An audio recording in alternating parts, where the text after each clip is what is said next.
course. So now I will start from something which we had just mentioned before. So this gentleman called Heisenberg, who is a very controversial figure in the history of science. Many people uh, had many stories about him, about his role in the nuclear bomb project. Uh, I think the story is that he refused to be part of it, but then there are some other side stories of it also. But then he is a person who who actually shook the world with what we call as a part of quantum mechanics. Yeah, because till now we were talking about how universe is forming, the larger thing, space, time, star, galaxy, all those things. But then the point is how all those things happen. So what is the reason for all those things? Why all these things happen? How can, like, when we tell there is a ripple in the space, or when we tell a galaxy is forming, or when there is a large phenomenon which is happening like gravitational attraction, Earth is rotating, how all these things happen? What is the root cause? What is the source of such things? Like I don't ask other day, okay, fine, there is a ripple, but then why should this fall down? What is the cause? Okay, so that actually will point to, like, say, let us assume we talk about a traffic block. So when we look at it, it is creating a huge block, many cars are going this way, there is a chalk here, it's a huge phenomenon. But if when we go inside हमको मालूम पड़ेगा कि वो एक truck जो है break down हुआ है, that is the reason. Okay. So like, or you have a major blockage in the sewage stuff, when you go depth मालूम पड़ेगा कि कोई sanitary pad तो flush किया है. So when you really got depth of the large or gigantic problem, so you have to get into a root cause or specific stuff of it. So similarly, all these phenomena, universal phenomena, whatever we are telling, finally the root of it, everything is sitting inside an atom. What is causing all those things are the things which are happening inside an atom. So that study of that field is what we normally call as small world or quantum mechanics, or maybe many other things. So it is this gentleman called Heisenberg who put together, I think in one of the classes I mentioned that, a principle, a theory, which he shook more philosophically. Because till then people were thinking that science can explain everything. Science is very deterministic and science has answers for everything. So he brought this theory that, see, there is a conundrum which exists when you go in depth inside an atom. Because if you look at atom, we talked about wavelength of light in the previous class. So if you tell the wavelength of light, anything smaller than that wavelength, it is not possible to observe with light. Because if you want to see something, like in previous classes we established, you are seeing something means light is reflecting, coming to your eyes. So if there is any object which is smaller than the wavelength of light, you can't observe. You can't observe with light. So if anything smaller than light's wavelength means you have to depend on other kind of radiations which are of smaller wavelength than light. Then only you can observe things which are smaller in size. So if you want to look into inside the atom, you have to create probably like gamma ray, beta ray, X-ray. You have to use such kind of stuff which are very small in wavelength. So length is small, so that with that you can detect, or even much smaller wavelength. But then when we understood, like the example as mentioning in the last class regarding that toll gate and number of trucks and number of cycles, if the wavelength is less, that means you have more number of waves.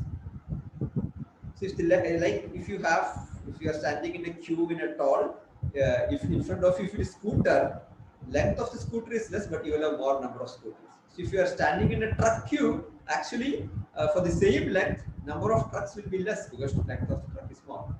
So very similarly, if the wavelength is less, you will have more number of waves. So for a gamma ray or an X-ray, if you look at the length is less, so you will have more number of waves for a given distance. Okay, for a given length. So that number of waves will decide how much energy they possess. So the number of waves in a given duration or a given length is what we call as frequency. So we use that word in a common day parlance. So when we tell that radio 91.9 FM, so that 91.9 is actually the frequency. How many number of waves are emitted by that radio station in 1 second. So our radio is distinguishing different radio stations based on how many number of waves are there in that packet.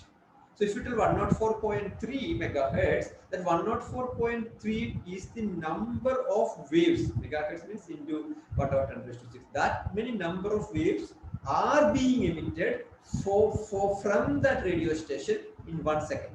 So our radio station, when we tune that, when we put it in the specific tune, it is collecting only that part. That's what it does. It is emitting, it is removing other things and filtering and collecting that specific part. So this means the frequency is what we call as the number of waves in 1 second. Now, when the frequency is more, means you need more energy, or that has more energy. So frequency is you to produce more number of waves, you need more energy in a commonsensical point of view. So now what are we telling? If you want to observe very small things, you have to produce rays which are very small in wavelength, which means very high in frequency. For producing something which is very high in frequency, you need more energy. So the smaller the particle you are trying to look at, the smaller should be the wavelength of the ray which you use. The more, the maximum is the frequency of that ray, maximum is the energy you need. Which means to look at the smallest possible things, you need the highest energy. So that is the conundrum. So that is what actually prevented science till recently to find out things which are smaller than atom. Okay, so for example, when you are trying to look inside an atom and when you use a ray which is having more frequency, it is having more energy.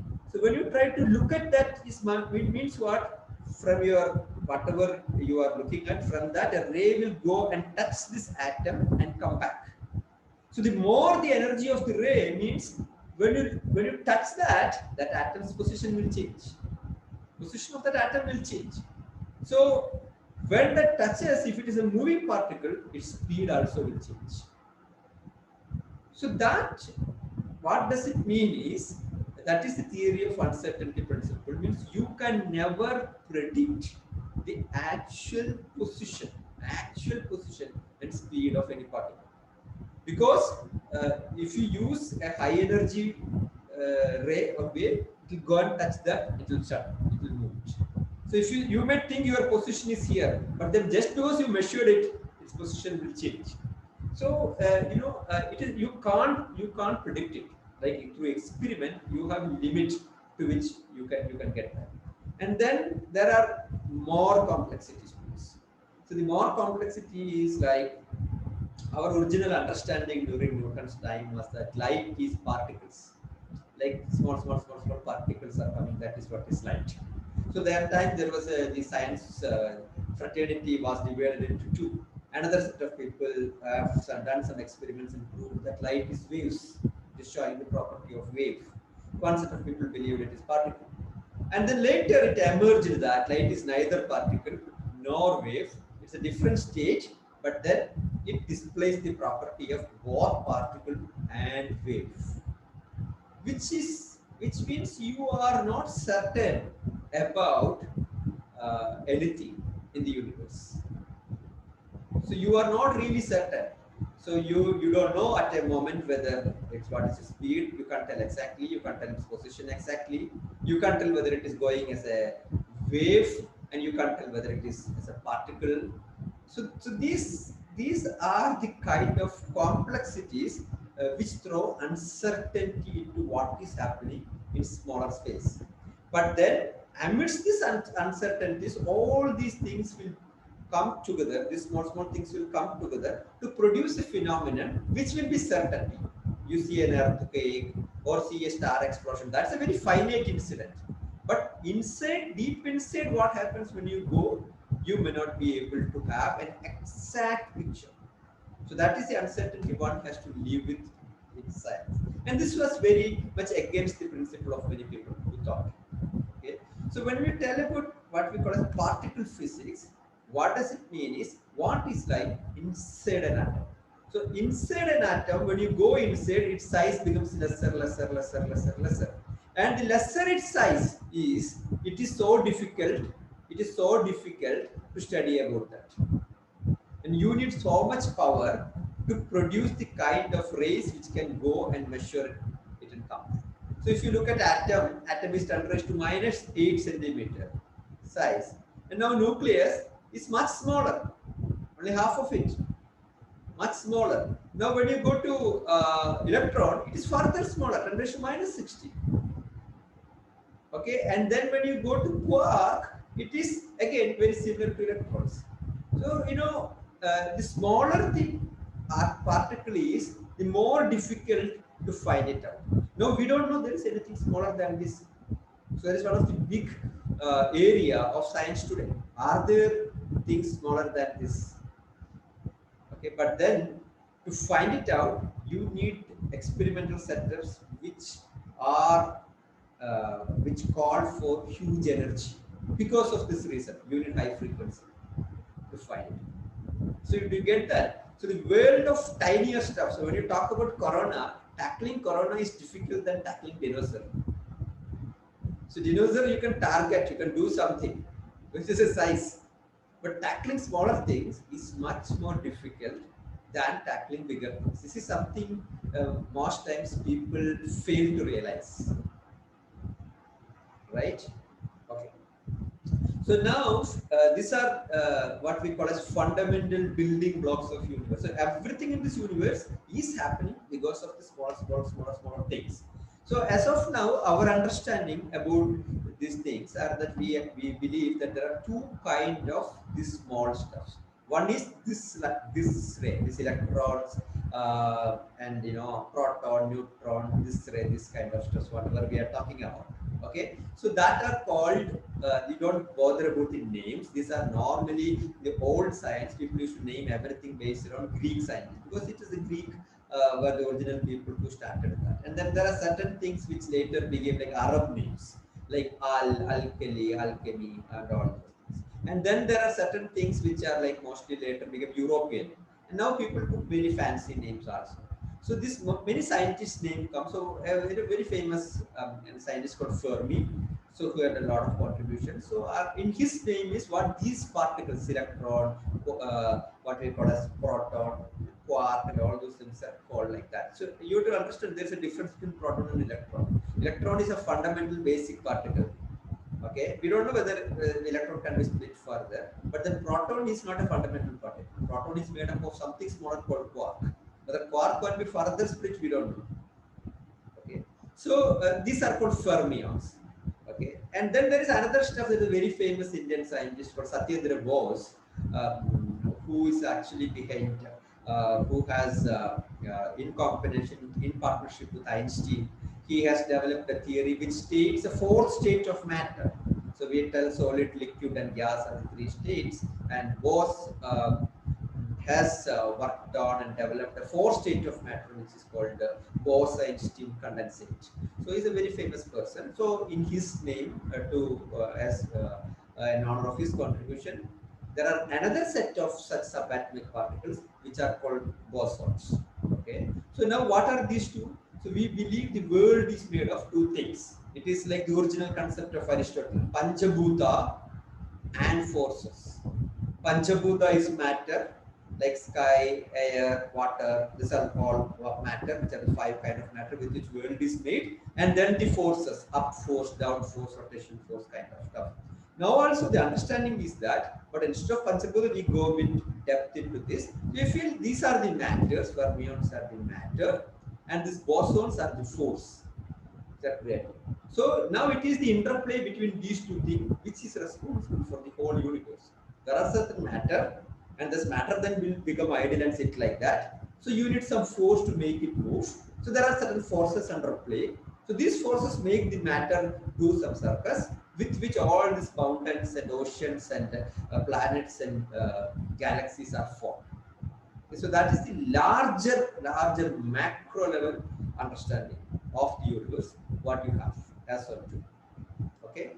So now there is another funny stuff here. Is like when we tell matter, so in the matter itself, there is supposed to be two kinds of matter. Okay. So it is a bit difficult to fathom. One is matter, what we say is matter or positive matter. Second is negative matter or antimatter. So it is said that everything has positive and negative of it. Okay. So and the another interesting part of it is that these two people are the nemesis of each other. So which is like for the positive matter, the biggest enemy is the negative matter of the same particle. So if they come together, they will bombard. And we have learned that the Einstein's very famous equation called E is equal to mc square, which means energy and mass have a relationship, and that also says that E is equal to m into c square. The value of c is so very high. C is the speed of light, which means a tiny mass. From a tiny mass, you can create so much of energy. So a very small proton and antiproton, if they come in their vicinity, they will come together and it is like a nuclear explosion. Okay. But then why that doesn't happen is that we have very less antiparticle in the universe today. So in one of the original formation of the universe, a lot of antiparticle, it seems to have got absorbed. There are lots of theories why we have less of antiparticles, but the gist of it is that you have very less number of antiparticles. So there are some, these antiparticles are actually been observed. Some of the very famous antiparticles are like you call something as positron. It's an antiparticle of electron. So I think in high school textbook and all they learn about positron. So these are observed, but their stability is questionable. So this is how the larger mota picture is this. Now, if you go further, how do you find it out? How do you see what is happening inside these things? How do you see how are these things behaving? So we don't know how these things are behaving. So for us to know, like what we are seeing, you to understand the original model of the universe which we depicted in the previous class is that it was in a smaller size and then it is expanding. So you have to understand that when something expands, it will cool. It is just the principle of like a glass of coffee. If you want to drink, normally you will give a glass and you will give it what you call as a tumbler or a bigger stuff also, so that you power in that, so the volume increases. So that will cool down. So very simple principle. How you sukaufy all your cloths also. Now you put the cloth in the full stuff in the surface area. When you increase that, the absorption will be more. So very simple principle of matter is that when the volume increases, the temperature will come down. That's a very simple principle, right? Okay. So that is also the reason why when kids, when they eat some food, if you feel that something is very hot, you will make like chapati so that its surface area increases. So that's what the temperature will come down. So that when the universe is expanding, now the stage where we are, it is expanded much so that it is cooled down. So many of these particles are formed, and what will happen or what would have happened to know, we have to go back to the original state, how the universe was formed. And that time it was much more denser, means it was much more hotter. Much more hotter means it is having much more energy. Okay, temperature is directly proportional to energy.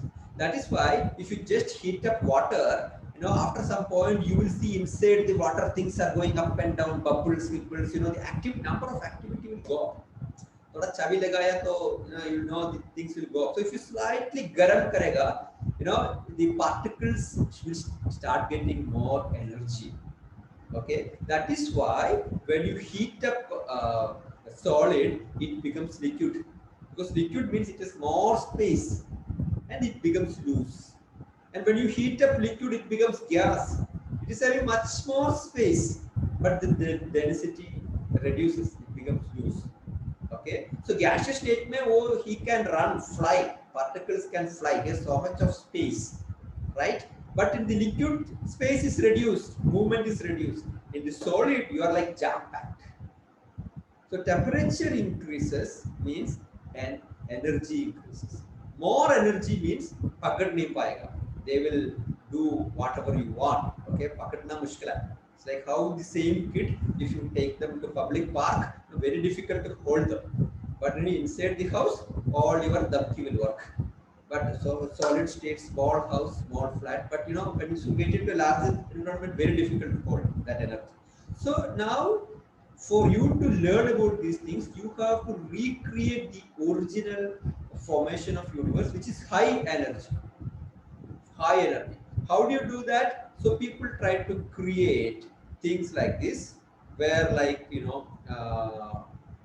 they make huge long pipes which probably cross multiple countries, and through that pipe from here, like that Mahabharata Ramayana Sagar ka dekhta tha, idhar se ek wo chodega, wo udhar se chodega, shh बोल के आके मारेगा. It's a very poor depiction of fight, but here it is maybe something very similar. इधर से जाएगा, उधर से आएगा, they will come and collide. Okay, and then they get enough time to speed up. So they will come and collide, and when they collide, that time you want to insulate this thing from anything else happening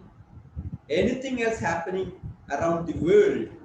I don't know whether you saw that video which I sent you regarding that gravitational wave stuff. So that shows, so you create an environment where that will be experimental setup, will not be affected by anything else, so that you can exactly see the impact of what is going inside, right? So these are called large hadron colliders. So such experiments do happen in many parts. So actually, in Grain we have people who are working in such places, scientists who are working. They also do conduct classes about their experiments and all these things. So now these are huge actually. They're pretty huge. Molecules are pretty huge. So there are such experimental setups where we try to recreate formation of universe, so that we are able to get some clues about what is happening. So most of the particle physics, what we know, actually got developed. So we told that there is matter and forces. So as of now, the standard understanding is that there are 4 kind of forces, which means the whole universe is made because of these 4 forces. That is the current understanding. There is bit tricky stuff in here and there, and don't forget about it. So the first and foremost is what this is what Arun was asking the other day, and this is not found out still. Okay, so the only thing Einstein has done is his theory of special relativity was not able to apply to the gravitational stuff, because when something happens on sun, Earth's gravitational force changes. So how do we explain this instantaneous change? So the only thing Einstein did is he changed that position of that instantaneous stuff from sun to Earth itself by telling the change is happening here. The gravitational stuff is happening here. The ripple is coming from here, not from sun. So that is the only change. But the gravity, how it is happening, what is the particle responsible for that, we are not able to find out till now. So the first force is not found out, but theoretically it exists. And then there are 3 more forces. Okay. So these are the forces, 4 forces with which the universe is made. Combination of these forces or these forces. So one thing is, like all atoms are made of nucleus. Okay, and we know inside the nucleus there are protons and neutrons. But then all these protons are of same charge. So they should repel. Same charge should repel. So you can't form a nucleus with similar charge particle unless there is a force. So the foundation of matter is the nucleus. So that is where you have something called a strong nucleus force. Sorry, strong nucleus force, which is actually holding together the nucleus, and then that is the first thing. That is the starting point. And then the next point is how do you hold the electrons around this? Because electrons are fast moving stuff. So you have to realize in the original universe, these all people are with so much energy, you can't pocket off an electron. They just fly around. So they just go at a very high speed. So it is just like Earth is going in some speed and Sun's gravitational force attracting the Earth, and because of the Earth's movement, original movement, and Sun's gravitational pull, you make orbits. Very similar. Very similarly, these fast-moving electrons are being caught from the center using another force called electromagnetic force. That is the reason why you have some structure. Structure is not like this. This is only indicative. It is much more complex than what we see here. But then the fact is that electrons are around. Okay? But then you know that the electron is negative, proton is positive. They don't come and collide because the electrons had an original motion. Electrons are originally bug off-flying, and you remember the inertia which we told. So electrons' tendency to go into its original direction. But then this electromagnetic force attracts, so there an equilibrium follows, so it follows an orbital path. Then the third one, when two atoms come together, come together, you have something called a fusion.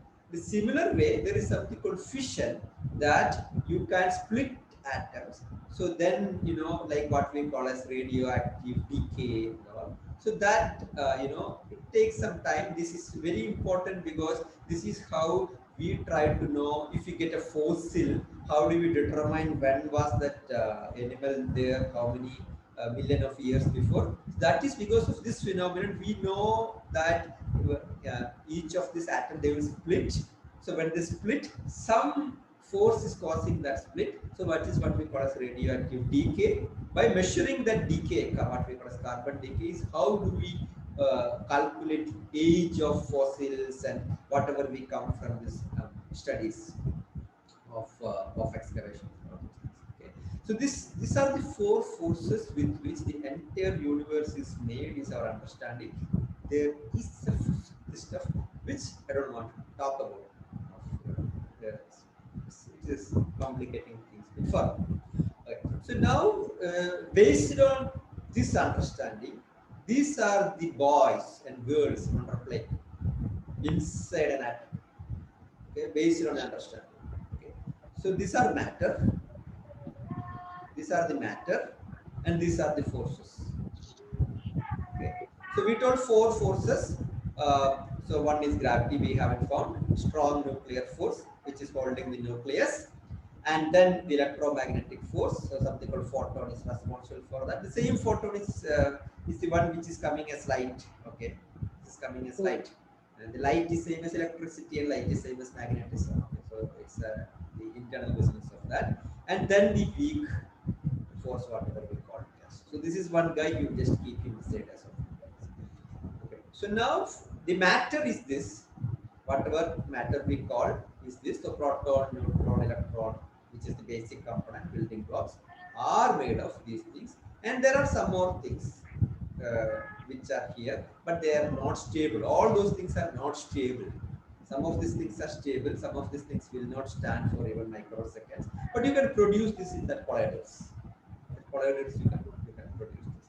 So don't bother too much about these names because it will be difficult to remember the names. Just understand there is matter and force. There are matter particles and force particles. Okay, Utranch. All right. So now, only thing is, for each of this matter particle, there are antimatter particles. So that is what we should do. Right. Now, if you look at the current understanding of the universe, how it got formed is, see, what happens is that so this is the starting. Okay, Nietzsche is the starting point. So in the starting point, no one knows what happened. Of course, the entire mass of the universe is together here, means it should have been infinitely hot, infinitely small, infinitely dense, and infinitely energetic.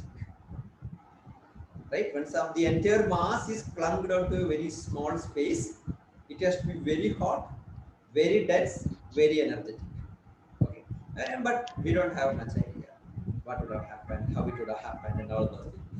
Okay, but then approximately from this point, like 10 raised to minus 13 seconds and minus 16 seconds, minus 16, okay, you should understand, less than a second, much lesser than a second.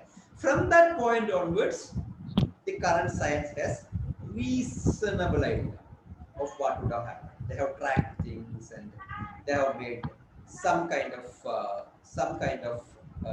tracking into that.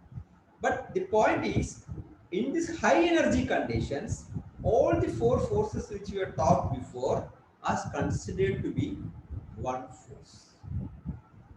So that is a big research area today. Okay, that is what we call as a unified force. Originally, it would have been a unified force. So science is after this to try to recreate that unified force. So that is what we call as grand unified theory of duty. So it's a big area of research as on date. Now, so the understanding is that we still don't know what happened before this, but there is a reasonable data to say that an expansion started at this point. And when that expansion started, obviously volume increases, temperature reduces, energy reduces. So initially, you can't the whatever particles we are talking, the quarks and fermion, all those things are there. They are just flying. You can't catch hold of anything. You can't catch hold of it. They have so much energy. But then, once the expansion starts, once the universe cools, and then the energy reduces, one by one, these forces are getting split. Is the concept that the first the strong nuclear force is splitting from the unified force, and then the weak one is splitting like that. That is the concept.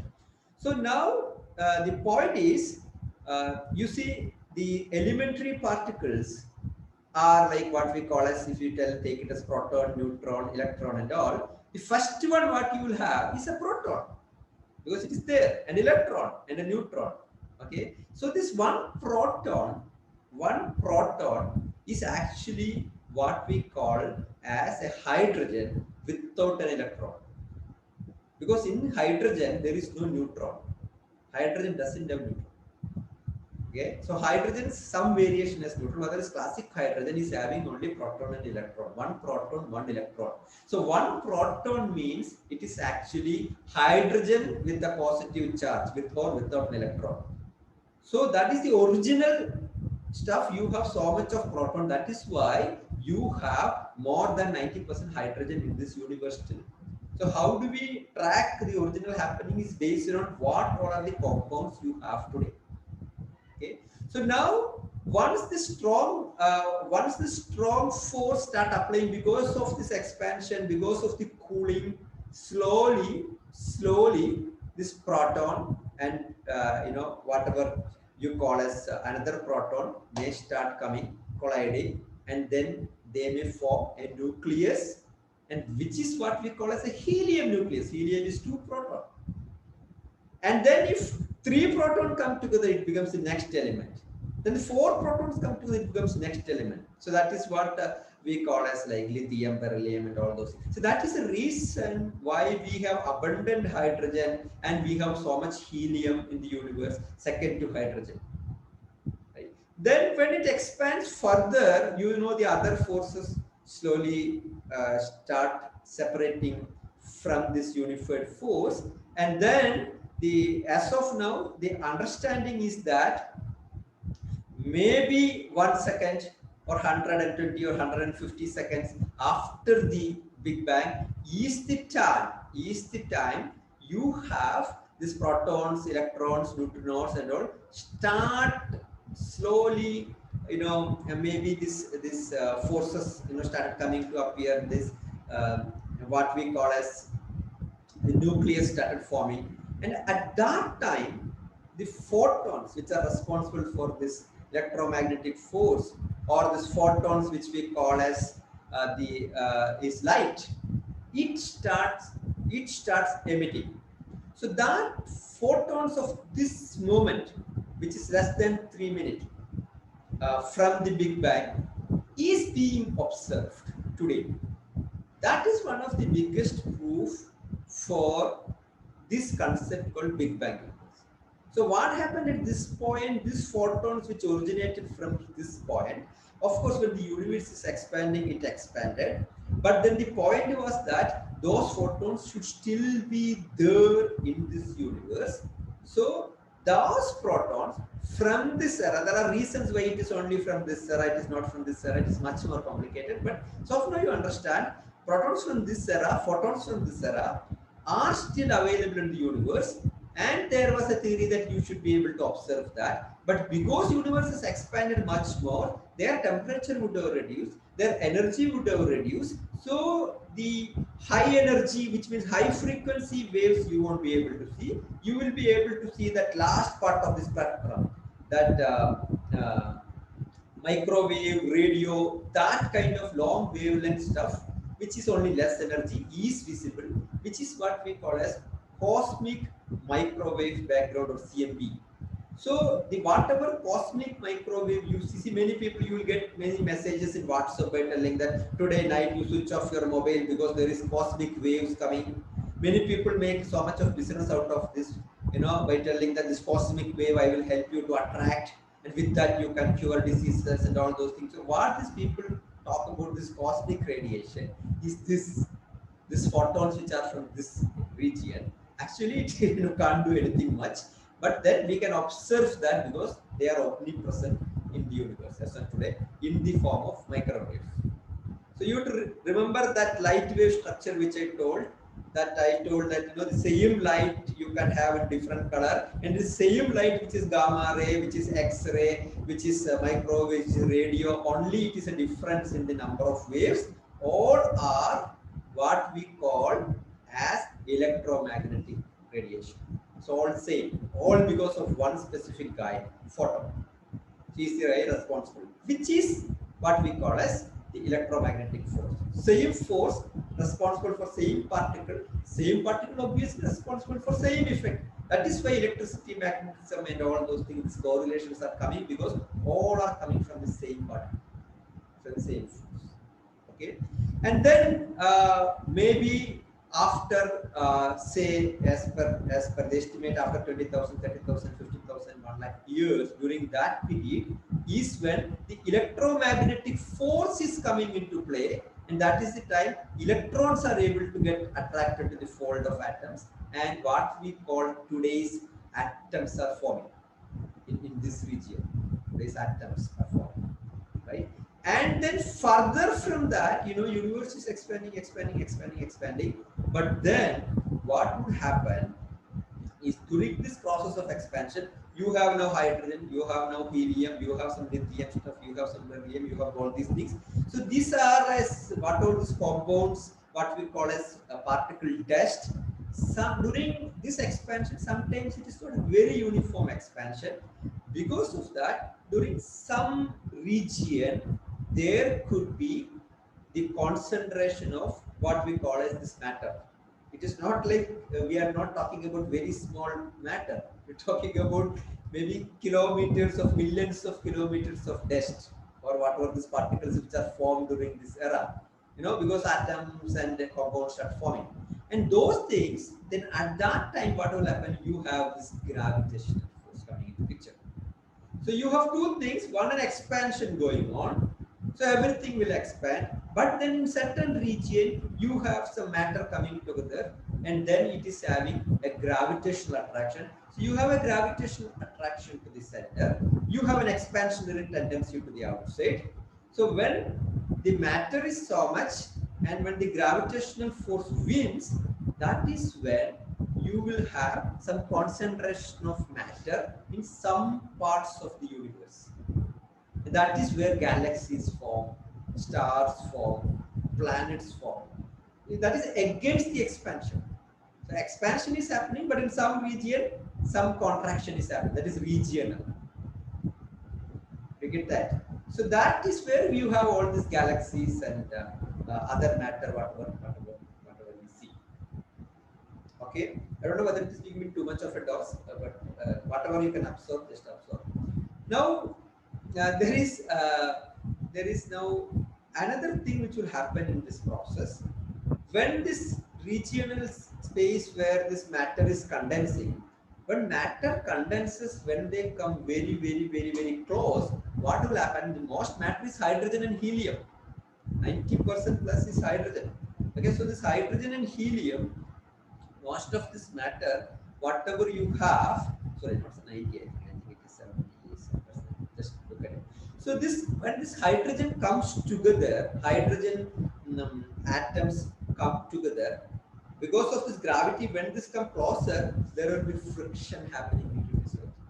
So when it is coming again closer, you know, the reverse of Big Bang is happening. Temperature will increase, energy will increase.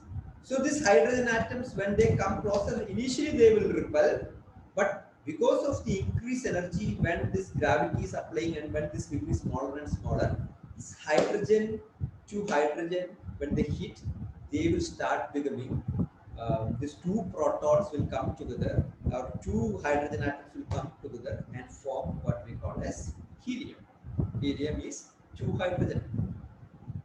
Okay, so that process, when two hydrogen collides to form helium, the total mass of the helium which is produced is slightly less than the mass of two hydrogen atoms. Now that slight less mass is what becomes the energy, and which is because the temperature is very high, and you know when temperature is very high, the hot body, it will emit light, it will emit electromagnetic radiation. That is what we call as light. So that light is what all the stars produce. So in the sun and all, what will happen is this gravitational attraction is colliding it. So these hydrogen atoms will come close to each other. Then they will start becoming helium, and then that will produce energy, and that will produce heat, and that will produce an outside pressure. It will start emitting light. So you have two things under display. One is the gravitational force which is trying to compress it. Second is the outward pressure happened because of this what we call as a fusion, two hydrogen forming helium. So at one point, the more gravitational force, the more will be the collision between the hydrogen, the more will be the energy produced. So at one point it will balance. So the sun and all are in that balance. Or another star, maybe if you take Proxima Centauri, there's another star, it's in that balance. So the stars are in a balance where the gravitational attraction to come to push it inside or to come to the center of that matter is being opposed by this nuclear fusion, which creates an energy, which creates an outside pressure. So the balance of these two is what you see as a star. Okay, so this is only applicable to stars, not for planets. Planets are in its shortest or smallest form, which can achieve with gravity. So that is the reason for the shape of all this spherical shape of all these planets and everything, because this gravity attracts towards the center. But in planets, there is no much outside force. There is a force, but not this much kind of a force. So that is where this planet stabilizes. Okay. So if you look at it, what will happen in planets also is that, see, when matter comes closer, let us assume a stone and a stone, a carbon and a carbon, a lithium and a lithium. When these comes closer, okay, so this, they won't have the energy of hydrogen and they won't become helium like that. That much that fast doesn't happen because of the chemical property of that. But then there is a limit to which two electrons can come closer. There is because there is you will have the electromagnetic repulsion under play. When two electrons come so closer, there will be electromagnetic repulsion. Okay, when two protons come too closer, you have a problem. So there is so actually protons itself should repel because of this nuclear force. What we learned at the first force is why it is clung together. But then when it is coming closer to that, well, it repels. So there is a balance everywhere. So when two electrons come to the closer, they will repel.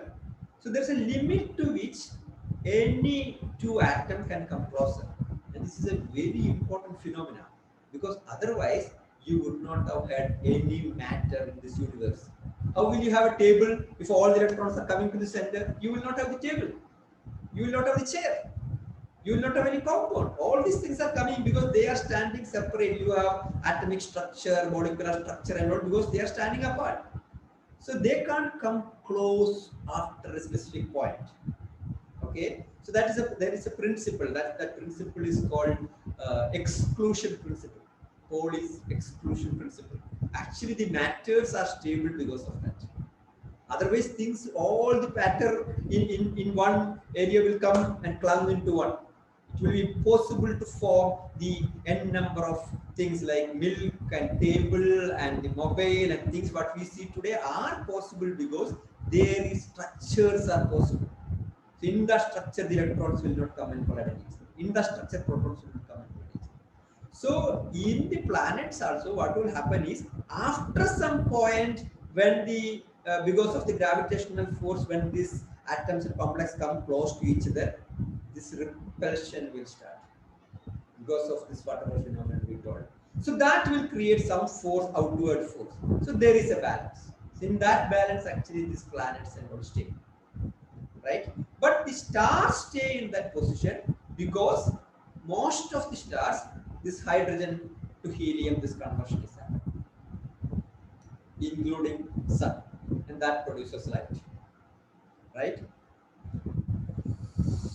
You want to stop at this point and ask something?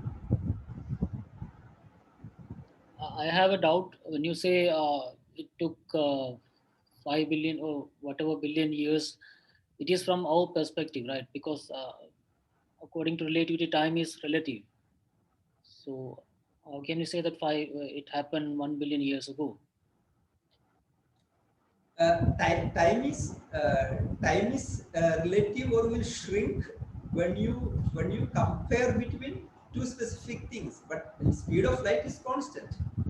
So if you calculate the speed of this photon, how much what is the speed of this photon, if that is constant, and if you have some kind of a measure on how much time it took to reach a specific place, and if you are able to calculate the distance between the nearby galaxy and how much time that took to reach you here, that is a fact that cannot be changed.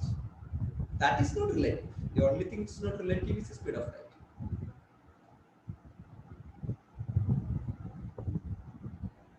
Like when you say when there is more gravity at some place, time is ticking faster there, right? Yeah, means okay. See, when you tell time, you can tell that in that space, in that specific space, well, there could be changes in what we call as time. But then the time which we tell in that space is a component of that space. So whose time we are telling it is reducing. So the time has no existence without space. The time of another galaxy and the time of what we tell as a place where it got compressed are two different entities. So there is nothing to tell that it got changed. Whatever is that space, that component of that space is the time there. There's nothing which is a reference point. There's no reference time. So when we tell it took so much of time, it is based on the reference of our time definition in our space. Yeah. So now you will get into the point. So what matters is light year. So what matters is light year then. How much light year is the distance? So that is where like you will get into the distance term. So that is where you will see most of the galaxies they will explain in terms of light years. Or the size of universe, if you ask, will tell in terms of light year, which means how much time light will take to travel because the speed of light is constant.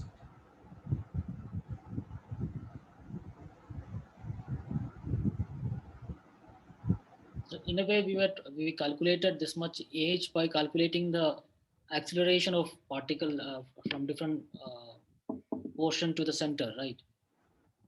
Like There is it, no center as such. the Uh, fact that it is expanding, so the acceleration of that expansion, if you take it back, it reaches to a center, sort of, right? yeah, more than acceleration, it will be deceleration, of course. So more than that, actually, the speed of it, these all things do not apply for light because light speed is constant. But what happens is, you remember that electromagnetic wave structure. So that temperature of that temperature of that what we call as the electromagnetic radiation, that has a direct impact on the energy of that radiation, and that energy of the radiation will have an impact on the frequency of the radiation which we receive.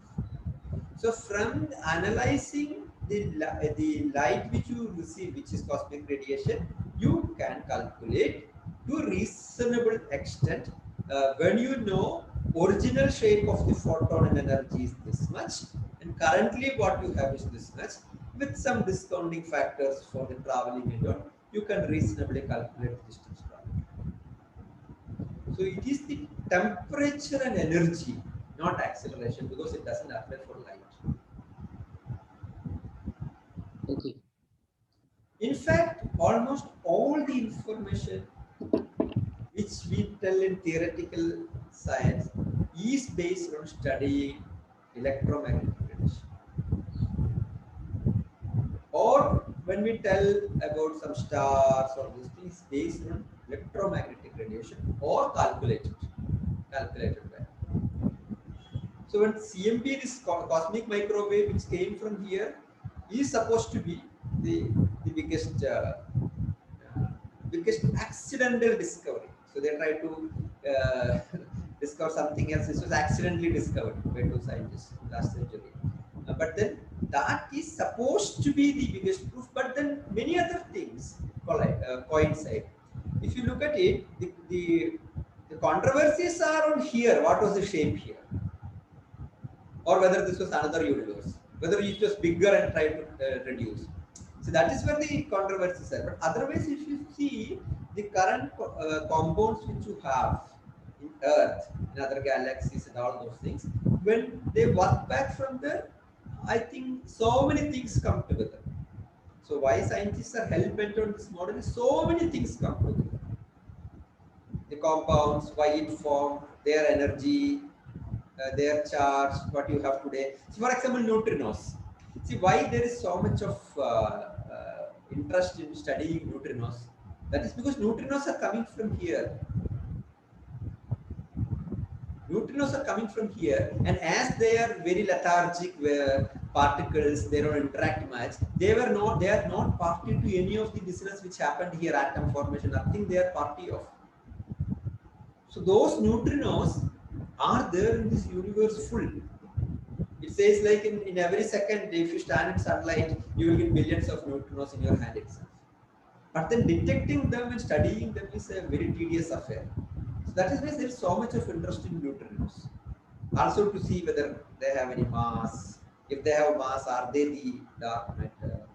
So the entire focus is to see what happened here. That is why this collider and they are trying to reproduce what happened here. Reproduce things. Not in this scale. They're also claiming that space-time was also produced at that point of time, along with matter. Yeah. Because there's no space was what you're telling. Singular from here, before here there is no space. This is what is being told. If there is no space, there is no time. But here is where the entire dispute is here. And entire dispute philosophically, scientifically, all are here. Philosophically, anybody can claim that I created this expansion, right? That is why some religions jumped onto Big Bang model and tell, yeah, yeah, this exactly fits into my book. Some religions jumped on to this model and told, ah, yeah, this is what our book is telling. There is a creation and it created. After that, okay, left to you. Because before this, what happened, there is no clue. But then, that is where multiverse and all those things are coming. There are people who tell, no, this was, this era is a bit tricky.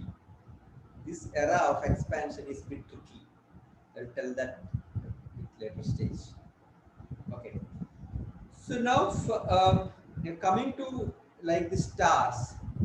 So when we told the stars are in this equilibrium, stars are in this equilibrium of this gravity which is trying to crush it inside, and this nuclear fusion which is creating a pressure and creating heat.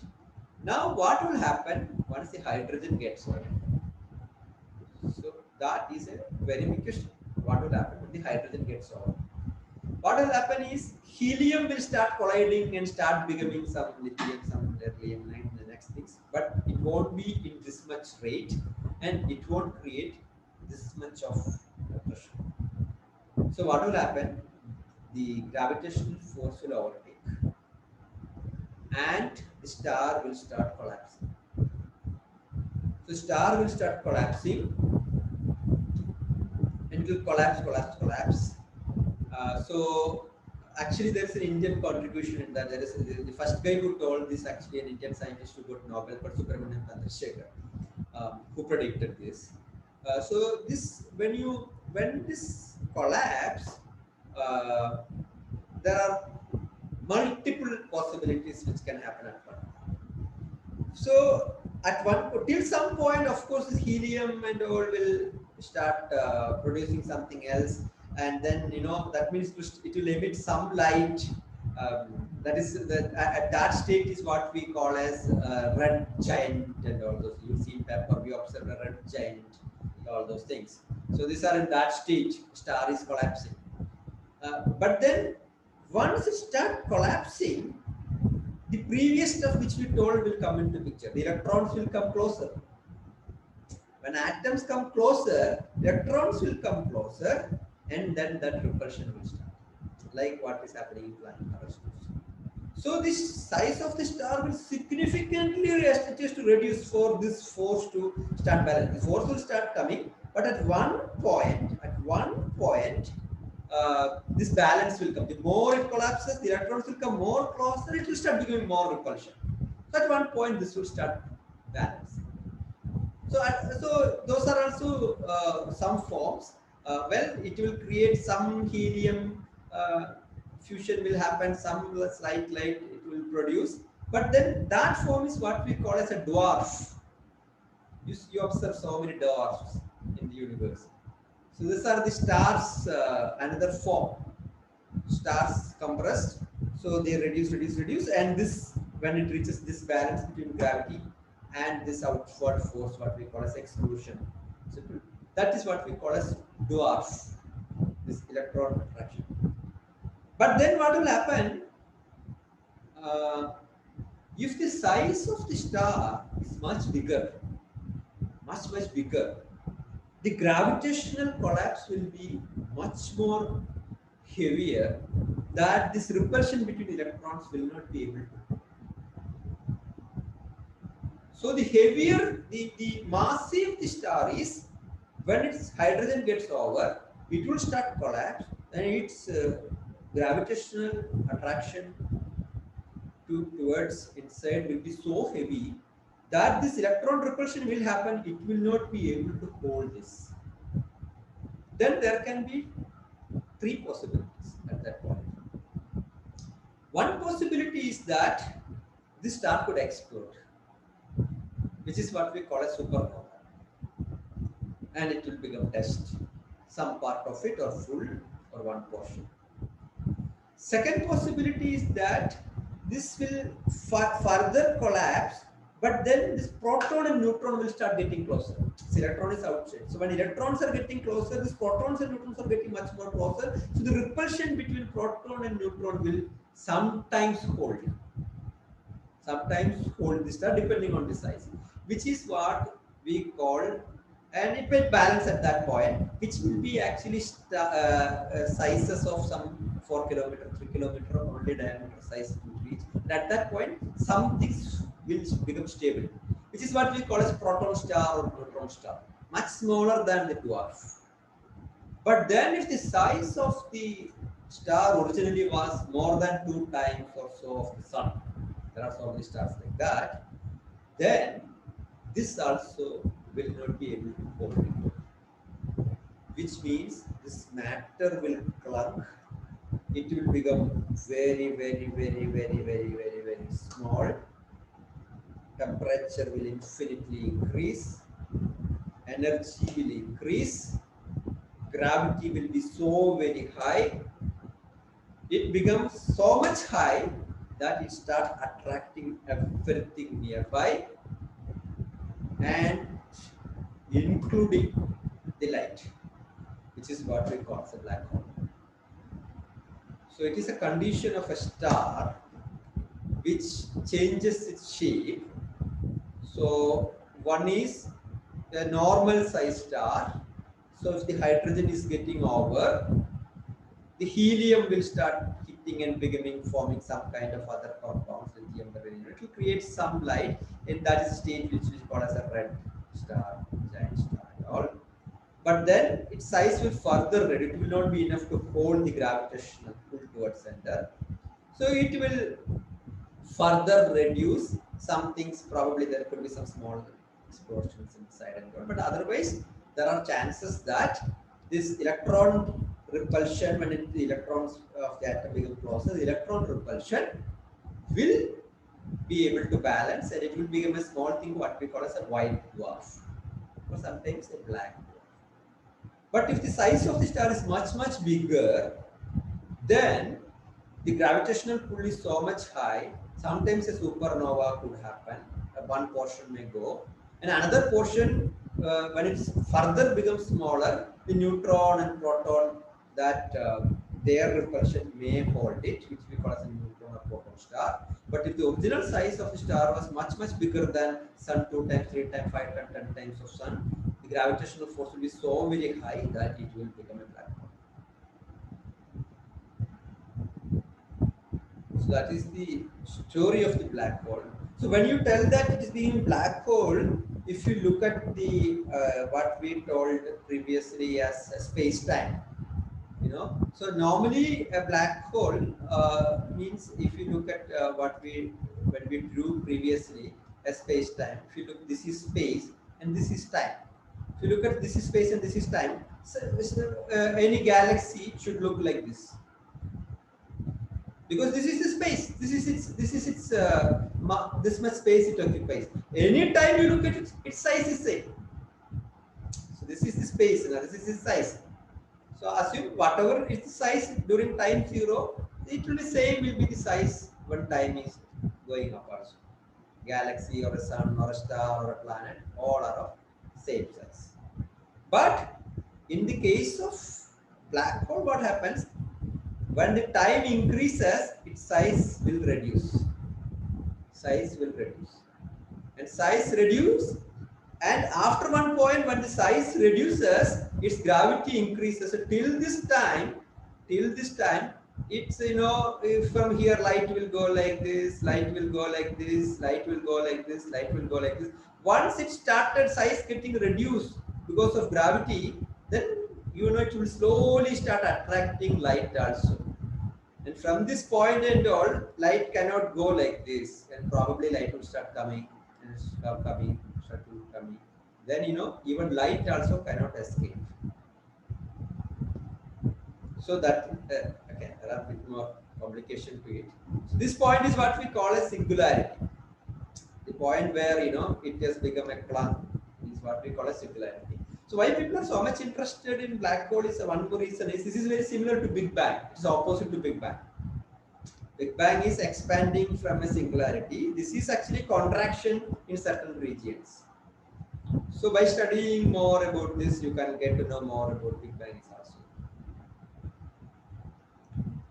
Okay, so this is what we call as curvature of space-time. Like the other day we told that what related curvature of space-time is what is this? So when the gravity is increased, you will have a curvature. So this curvature is so very heavy that after this, the whatever we tell about the laws and all those things will fail. It won't work.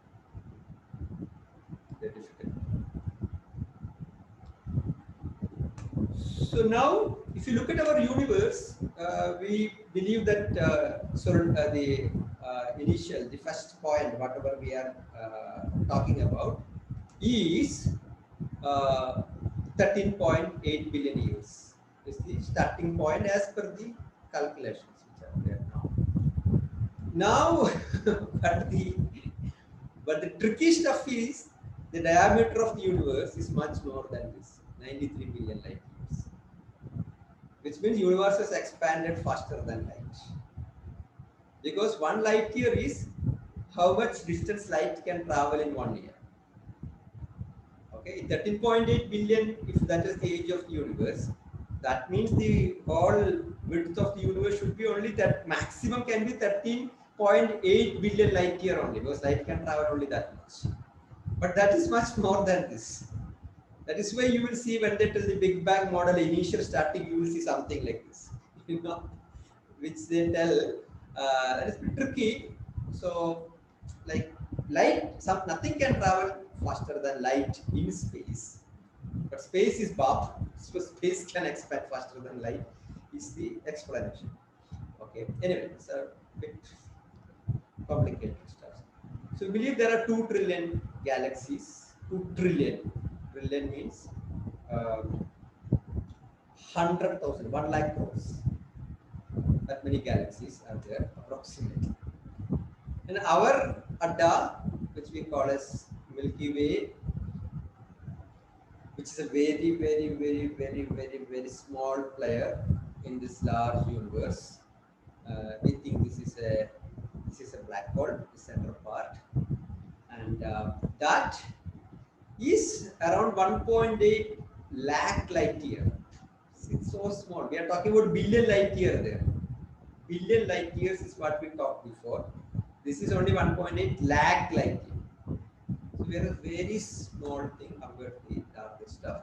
So this kind of galaxies, because of its shape, are called spiral galaxies.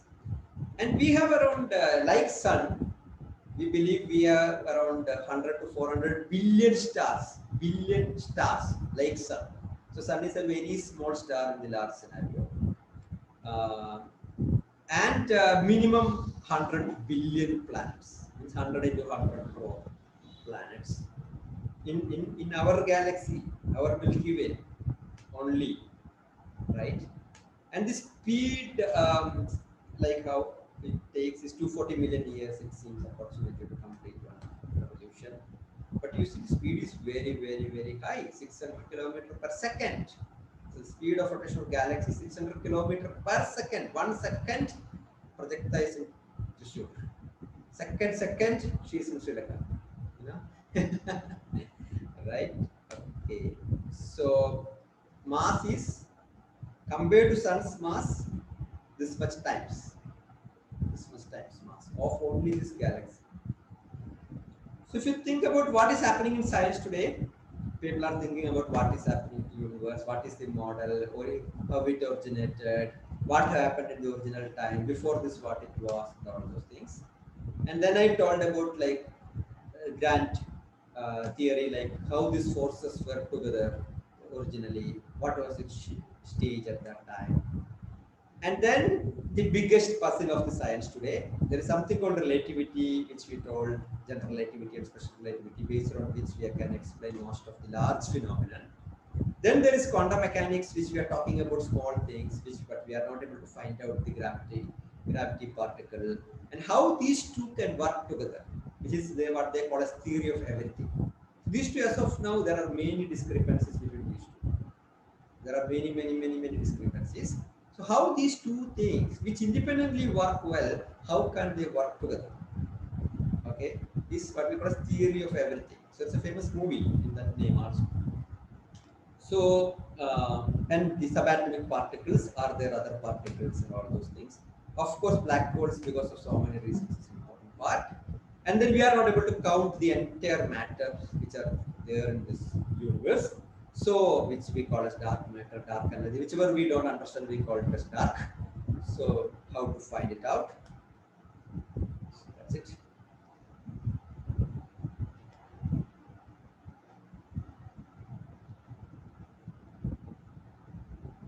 And thank you very much. Okay.